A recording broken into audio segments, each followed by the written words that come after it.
Hello, my name is Gary Sabria. I run a language learning platform for schools, and these are the 5 new laws that we've identified that will change how we teach and learn languages in schools thanks to AI. The first law that we've identified that changes everything in how we learn languages at schools is the feedback law. How do we learn as kids? As kids, we learn through feedback loops. Let's say your parents prepared this amazing pasta and you're very excited to try it finally, but they are preparing it, it's on the stove, and you go there and you touch the stove and you get burnt. Then there has been a feedback loop and you have just learned how to never touch the stove again, right? So with languages, it's the same thing. We learn through feedback loops. We do something, we get corrected. We do something, we get corrected. And with languages, the thing is we need a lot of these feedback loops because it's many micro skills. And the way we see it is that traditionally, as the groups become bigger and bigger, there are less and less of these feedback loops. And that's why language learning is so hard in a big group.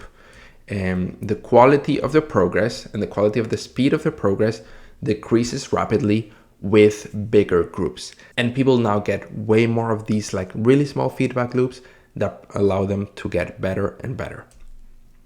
The next law that we've identified is the creation law, and this one is related to the feedback law. So how do we actually learn in the most effective way?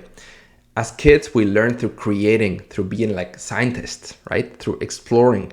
And that is something that we know not like intuitively, but that dies as we grow up and move to a system that puts everyone in the same box and that treats everyone like an empty vessel. So one of my favorite quotes from Papert is that the best learning happens when the learner takes charge.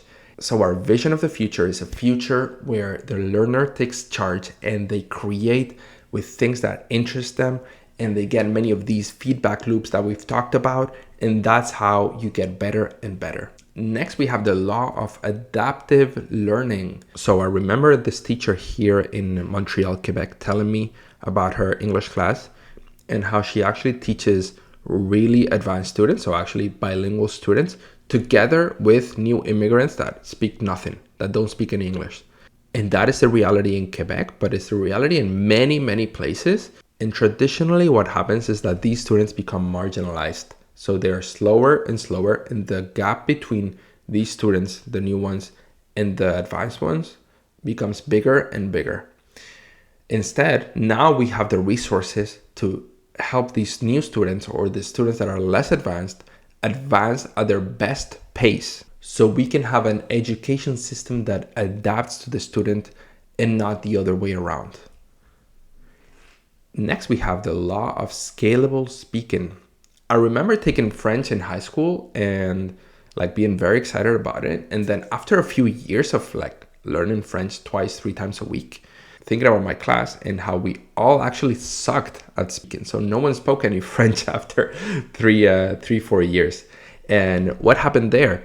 What happened is that in big groups, the quality and the amount of time speaking per student decreases really, really quickly. Okay. So now there's actually a lot of studies that prove this.